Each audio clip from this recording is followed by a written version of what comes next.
पाठशाला ज्ञान चैनल को सब्सक्राइब करें, बेल आइकन को भी दबा दें और वीडियो को भी लाइक कर दें। धन्यवाद। तो फ्रेंड्स, स्वागत करता हूं आप लोग का पाठशाला ज्ञान ऑफिशियल चैनल में। यहां पर हम लोग पढ़ कर रहे हैं गेट 2019 का प्रीवियस ईयर पेपर सेट 1। मेरा नाम है सिद्धार्थ शुक्ला, मैं कर रहा हूं अपना मास्टर्स फ्रॉम एनआईटी तिरची। 10 क्वेश्चन होंगे, फुल एक्सप्लेनेशन के साथ होंगे, मजा ही आ जाने वाला है। अभी तक आपने हमारे कॉलेज रिव्यू चैनल को भी सब्सक्राइब नहीं किया है तो जाइए हमारे college review channel Siddharth live को भी सब्सक्राइब कर लीजिएगा, वहां बहुत अच्छे अच्छे कॉलेज रिव्यू मिल जाएंगे। कोई डाउट आए तो हमें हमारे जो पाठशाला ज्ञान official.com मतलब gmail.com वाला मेल है, वो नीचे डिस्क्रिप्शन में उसकी लिंक है, तो जाइए वहां से मेल कर दीजिएगा। टेलीग्राम जरूर ज्वाइन कर लीजिएगा, वहां पर ये सारी पीडीएफ आपको प्रोवाइड करा दी जाएंगी और हमारी टीम बहुत अच्छा अच्छा कंटेंट लेकर आती रहती है। जुड़े रहना है, बने रहना है, देखते रहना है पाठशाला ज्ञान।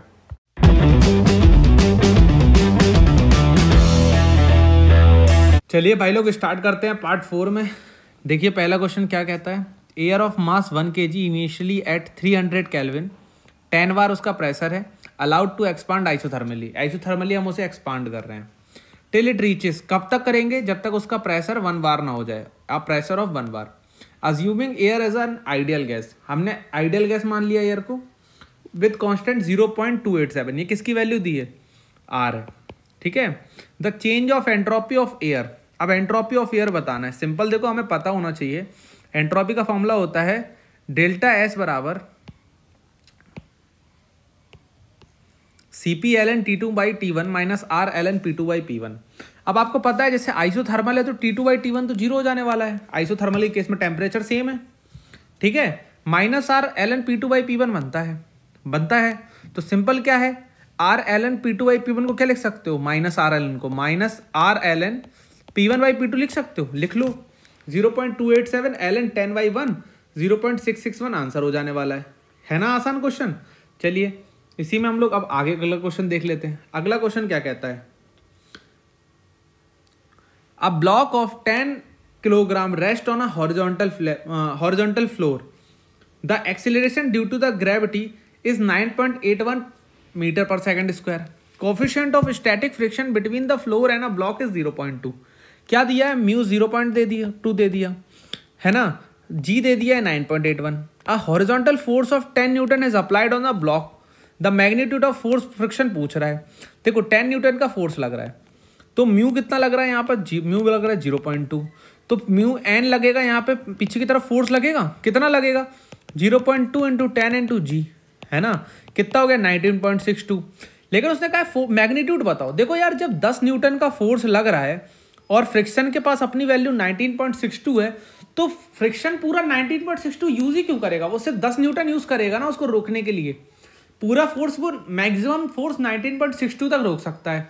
तो यहां पर क्या है, म्यू स्टैटिक से जो वैल्यू ना एफ की कम है तो आंसर हो जाएगा 10 किलो न्यूटन। 10 न्यूटन का ही फोर्स लगाएगा friction.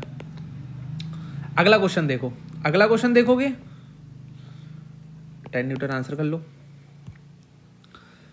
Consider the stress strain diagram of an ideal elastic plastic strain hardening metal as shown in a figure.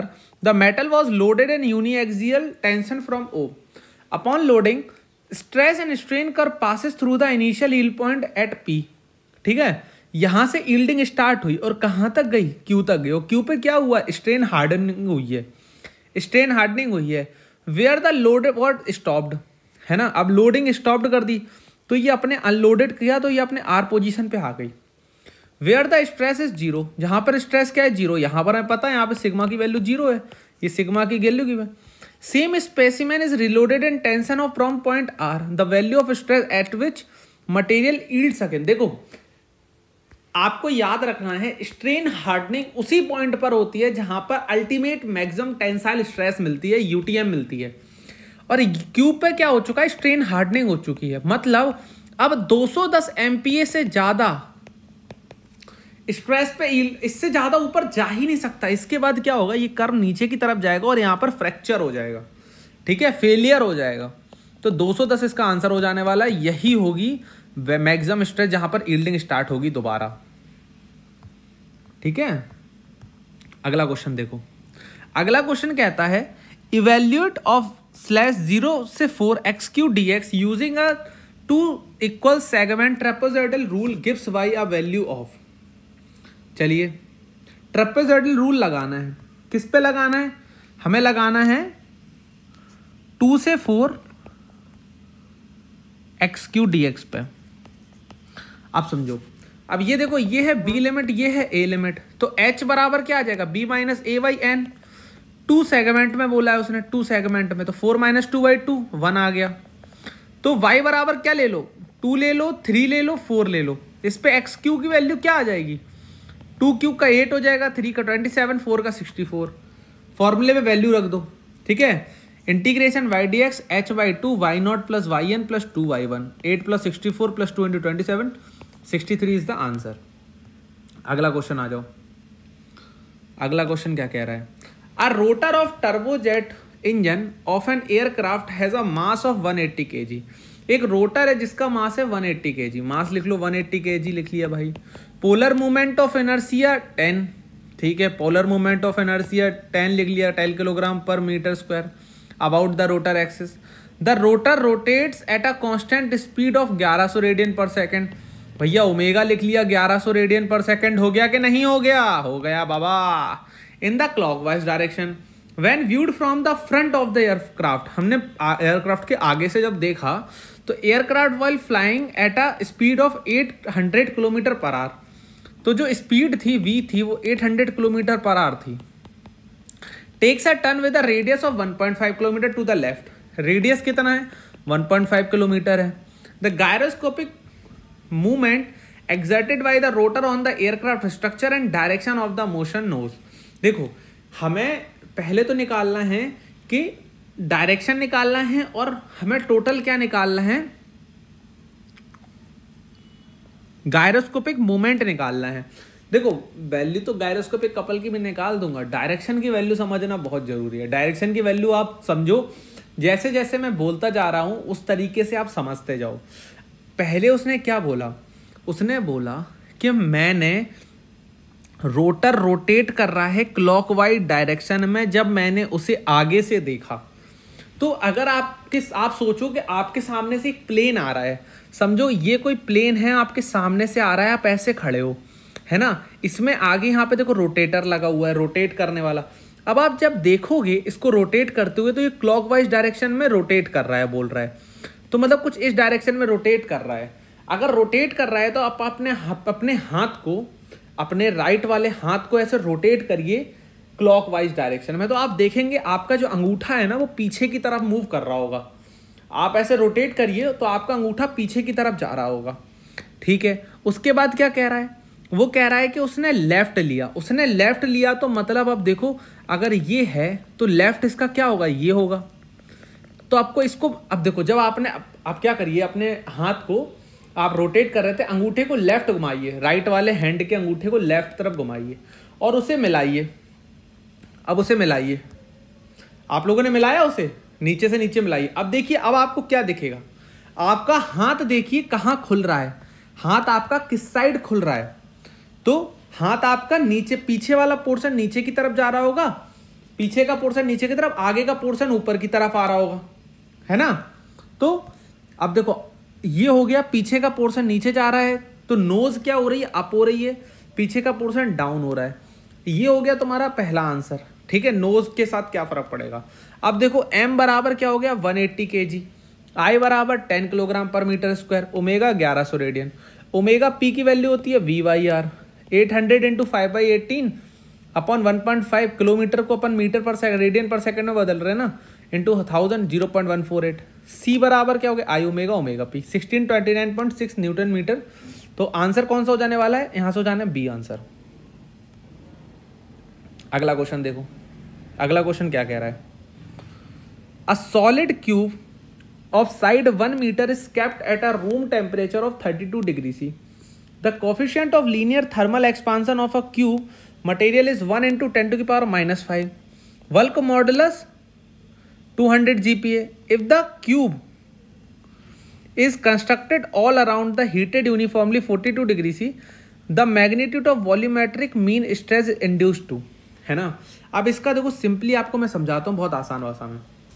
आपको पता है जो स्ट्रेन होती है थर्मल स्ट्रेस में वो अल्फा डेल्टा टी के बराबर होती है। अब वॉल्यूमेट्रिक स्ट्रेन हो जाएगी आपकी 3 अल्फा डेल्टा टी, है ना, क्योंकि जो फोर्स लग रहा है वो तीनों पे सेम लग रहा है, ठीक है, तीनों पे सेम लग रहा है।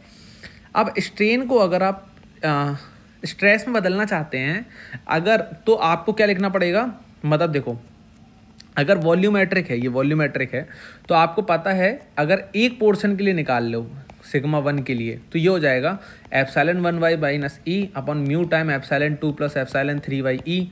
अब आपको पता है एप्सिलॉन 2 एप्सिलॉन 3 बराबर हैं, तो एप्सिलॉन कॉमन आ जाएगा, तो 1 minus 2 mu Y E into epsilon हो जाएगा। तो ये लिखा। 3 के लिए कर दो टोटल वॉल्यूम के लिए, तो 3 इंटू 1 माइनस 2 या 2 म्यू सिग्मा वाई ई।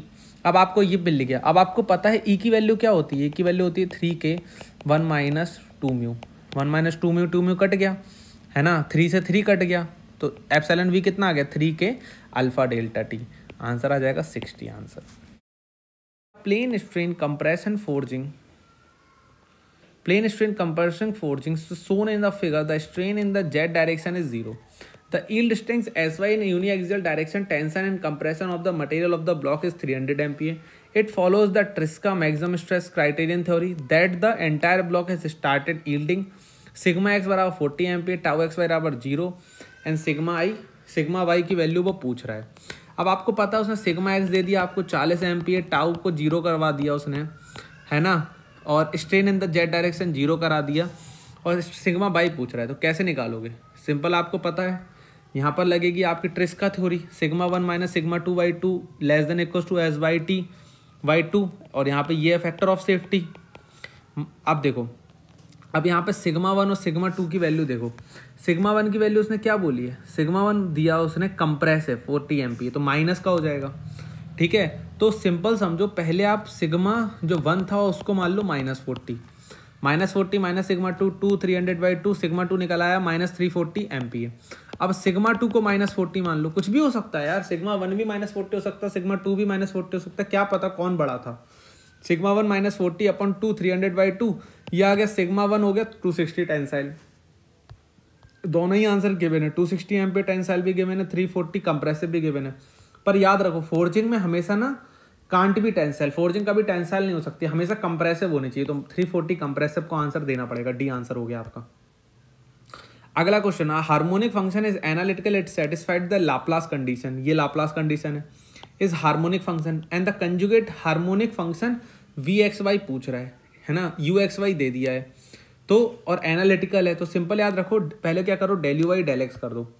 पहले इस इक्वेशन को del U Y del X करोगे, ये वाली यू वाली की, तो आएगा ये 4x प्लस 4y, इसको 5 कंसीडर कर लो, और z कोमा 0 इस पर पॉइंट रख दो, तो ये वैल्यू निकलेगी 4z। Del U Y del Y करोगे तो माइनस 4y प्लस 4x आ जाएगा, तो 5 2 निकलेगा x कोमा वाई। अब फिर 5 2 को रखोगे तो यहाँ पे निकलेगा 4z, ठीक है। अब यहाँ पे सिंपल फोन लगाओ, इंटीग्रेशन लगाओ, 5 z कोमा 0 माइनस आई 5 2 z कोमा 0 प्लस c, आप वैल्यूज को रखो 4z माइनस आई 4z dz बराबर 0, यहाँ से आ जाएगा 4i z square by 2 plus c, z को रखो, z put your z x plus I Y and I 4x Y minus 2x square plus 2y square plus c, तो fz की वैल्यू जब निकालोगे it will come out to 2x square minus 2y square plus 4xy। Simple, बहुत simple question है, सिर्फ x plus Y Y को यहाँ पुट करना है और कुछ नहीं है।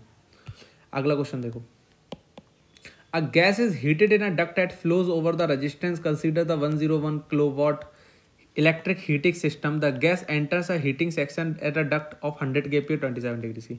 क्या एक हीटिंग सिस्टम लगा दिया हमने डक्ट के अंदर, अब हमारा क्या 101 किलोवाट का हीटर चलेगा तो सारी एनर्जी दे देगा कंप्लीटली, और 100 kPa और 27 डिग्री सी का पहले था, है ना, गैस जो एंटर कर रही थी। Volume flow rate 15 metre cube था। अब heat is lost from the gas to the conduct surrounding at 51 kilowatt, इतनी हीट का लॉस हुआ है, exact temperature of the gas पूछ रहा है। लगाओ, आपको पता है रो बराबर क्या होता है, P/RT होता है, ठीक है, और आपका m डॉट क्या होता है, रो 1 टू Q होता है, तो यहाँ से निकल आएगा आपका, देखोगे तो PQ/RT, PQ/RT इससे क्या निकल आएगा, m डॉट निकल आएगा। SFE लगाओ, तो SFE क्या हो गया, m dot H1 plus Q enter, मतलब Q जो दी गई थी, Q जो निकली, जो वेस्ट हो गई सराउंडिंग में, m dot H2 plus work कुछ हुआ नहीं था, इसकी वैल्यू 100 थी, इसकी वैल्यू माइनस 51 थी, m dot H1 plus 100 minus 51 m dot H2 minus H1 बराबर 50, m dot CP T2 minus T1 बराबर 50, 10 इंटू 1 T2 माइनस 300 बराबर 50। T2 की वैल्यू आ गई 305, 32 डिग्री सी। आशा करता हूँ आप लोगों को ये वीडियो अच्छा लगा, और अगर अच्छा लगा हो तो वीडियो को लाइक कर दीजिएगा, शेयर कर दीजिएगा, चैनल को सब्सक्राइब कर लीजिए, पाठशाला ज्ञान पर जुड़े रहिए। कोई भी डाउट हो पाठशाला ज्ञान ऑफिशियल @gmail.com पे हमें मेल करिए। टेलीग्राम में ये PDF आपको मिल जाएगी, लिंक डिस्क्रिप्शन में। टेलीग्राम चैनल को भी जरूर ज्वाइन कर लीजिए। धन्यवाद।